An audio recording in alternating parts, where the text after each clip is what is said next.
నాకు 2000 సంవత్సరం వరకు 98, 99, 98లో నేను పోటా పోయాను.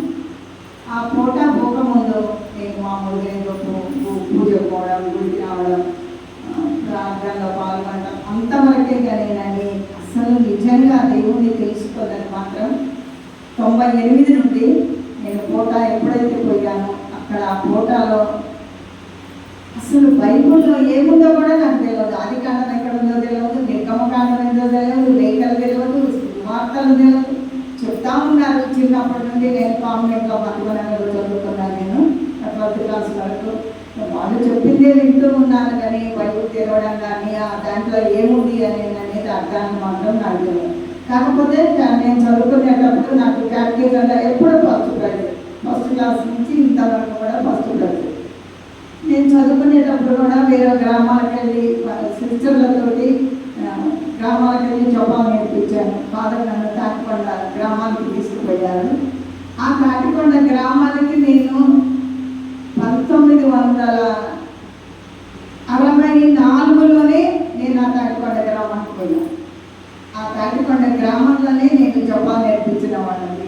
తర్వాత ఫాదర్ నాకు ఒక గొప్ప అవకాశం ఇచ్చారు. పోయిన సంవత్సరం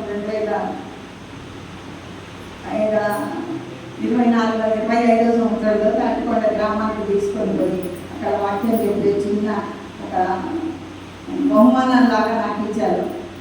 అయితే నేను మామూలుగా ఉంటా ప్రార్థనలో, కానీ నేను అంతగా దేవుడితో కనెక్ట్ అయి మాత్రం నేను లేను. మామూలుగా మామూలు ఇంటర్వ్యూలో ఎప్పుడైతే నేను 98లో పోటా పోయి అక్కడ ప్రార్థన చేసుకొని వచ్చాను, అప్పటి నుంచి బైబిల్ చదువుకోవడం, ఆ విధంగా 2000 సంవత్సరం వరకు 2000 సంవత్సరంలో బైబిల్ క్విజుల్లో పాల్గొనడం, ఆ బైబిల్ని తెలుసుకోవడం, అట్లా చేస్తూ నేను వ్యవసాయం చేసుకుంటూ ఉన్నాను. చిన్నపిల్లలు అయినా కానీ కరుణాపురంలో మనకి సెంటర్ ఉంది కదా, ప్రార్థన సెంటర్. ఆ కరుణాపురం ప్రతి బుధవారం ఎంత పన్నెండు ఉందని 20 మంది కూలోళ్ళు, 30 మంది కూలోళ్ళు చేరులో ఉన్నప్పటికైనా కానీ వాళ్ళను చూసుకోవాలి. నేను మాత్రం కర్ణాపురం పోవాలా, వాక్యం వినాలి. శ్రీశ్వాస్ ఫాదర్, సివిల్ ఫాదర్ వాళ్ళందరూ వచ్చేవాళ్ళు. అప్పటి నుంచి కూడా నేను పోవడం మొదలుపెట్టినాను. ఇంట్లో కూడా కుటుంబ ప్రార్థన, మా భర్త కూడా నాకు చాలా సహకరించేవాడు. ఇద్దరం ప్రార్థన చేసుకునేవాడు. చిన్న కష్టం వచ్చినా కానీ ఇద్దరం మోకరించి పొద్దున ఉదయం 4 గంటలకి చేతులెత్తి ఇద్దరం ప్రార్థన చేసేవాళ్ళం. పిల్లలకి ఏదైనా కష్టం వచ్చింది, వాళ్ళు చదువులో డిస్టర్బెన్స్ ఉన్నప్పుడు కూడా మేమిద్దరం చేతులెత్తి ఇద్దరం ప్రార్థన చేసేవాళ్ళం. మా ప్రార్థన వల్లనే మా పిల్లలు బాగున్నాడేమో అనిపిస్తుంది నాకు. కానీ మధ్యలో చాలా కష్టాలు వచ్చింది. అందరం కష్టాలు పడ్డాం, ఆర్థికంగా చాలా ఇబ్బందులు పడ్డాం. భూములు ఉన్నాయి కానీ పంటలు లేవు. ఆ విధంగా ఆ కష్టాల్లో కూడా ఎప్పుడూ మేము దేవుని వదిలిపెట్టలేదు.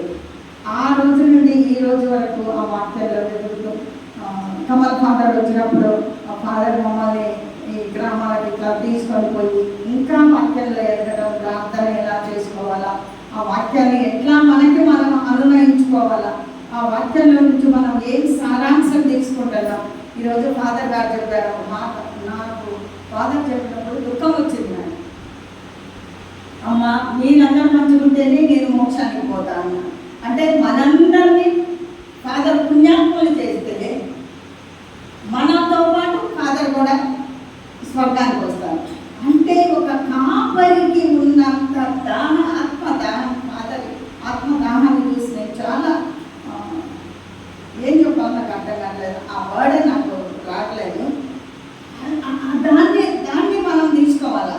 ఫాదర్ని మోక్షానికి పోవాలా, మనం మోక్షానికి పోవాలా, ఎట్లా పోవాలా అనేది మనకి ఫాదర్లు ప్రతిరోజు ఏదో చెప్తానే ఉంటారు, వాక్యం చెప్తుంటారు. వాక్యం ప్రకారం జీవిస్తూ మన అనుదిన జీవితంలో ఎక్కువ ముచ్చట్లకి తావివ్వకుండా ప్రార్థనకి తావిస్తూ బైబిల్ చదువుకుంటూ పొద్దున్నే అందరం పనులకు పోయడం. మేము కూడా 9 గంటలకి పనికి పోతే 6:30కి ఇంటికి వచ్చేవాళ్ళం. ఇప్పుడు కూడా మేము బైబిల్ వదలలేదు, ప్రార్థన వదలలేదు. 4 గంటలకి గుడికి పోయి ప్రార్థన చేసేవాళ్ళం. ఇప్పుడు కొంచెం పెద్దవాళ్ళు అయినా పూలైన పోట్లేదు, కానీ 4 గంటలకి గుడిలో పోయి 4 గంటల నుంచి 5-5:30 వరకు ప్రార్థన చేసుకున్నాం. అప్పుడు వ్యవసాయం చేసేవాళ్ళం. వ్యవసాయ పనులు చాలా ఉండే, అయినా కానీ నేను దేవుడిని వదిలిపెట్టకుండా ఆ ప్రార్థనలోనే గడుపుకుంటూ ఇంతకాలం వరకు దేవుడు మమ్మల్ని ఆ ప్రార్థనలో నడిపిస్తూ మా కుటుంబ జీవితంలో కూడా ఎక్కడ మేము మాకు ఎవరి వల్ల భార్య భర్తల మధ్య కానీ పిల్లల మధ్య కానీ కొడుకులు కోడళ్ళు వాటిని అల్లుళ్ళ మధ్య ఎక్కడ మాకు ఏది చిన్న గొడవ కానీ ఏ సమస్య కానీ మాకు ఇంతవరకు దేవుడు మాకు తీసుకురాలేదు. మేము దేవుడితోనే ఉంటూ జీవిస్తున్నాం కాబట్టి ఇంతవరకు నాకు 76 సంవత్సరాలు అయినప్పటికీ నాతోటి ఎవరు నడవలేరు, నాతోటి ఎవరు మోకరించలేరు, నాతోటి ఎవరు ఉండలేరు. ఎందుకంటే దేవుడు నాకు శక్తి ఇచ్చింది. నా ప్రార్థన బలమే, ఆ ప్రార్థనే నాకు దేవుడు శక్తినిచ్చింది. కాబట్టి మీరు కూడా, నేను మీకు ఇచ్చే సందేశం ఏంటి అంటే మీరు కూడా ప్రార్థనలో ఉండాలి. మనము ఎక్కువ ముచ్చట్ల తిరుగు పొరుగు వాళ్ళతోటి ఎక్కడికి పోయి ముచ్చట్లు చెప్పకుండా, నేను మొన్న వీడియో చూసిన, మనకి 4 కూలీలు పోయారు. వాళ్ళు మొట్టమొదట ప్రార్థన చేసుకున్నారు. 4 కలిసి ప్రార్థన చేస్తున్నారు. ప్రార్థన చేసుకున్న తర్వాతనే చేద్దాం పెట్టారు. నాకు అనిపించింది అసలు వాళ్ళ విశ్వాసం ఎంతుంది. మనం పెద్దోళ్ళమా, గొప్పోళ్ళమా, ఉన్నోళ్ళమా, లేనోళ్ళమా, కూలీలమా, అది కాదు మనకు కావాల్సింది. మనకు కావాల్సింది అది కాదు, దేవుడికి కావాల్సింది కూడా మన విశ్వాసాన్ని, మన ఆత్మని చూసే దేవుడు మనకు ఉండడాలి అని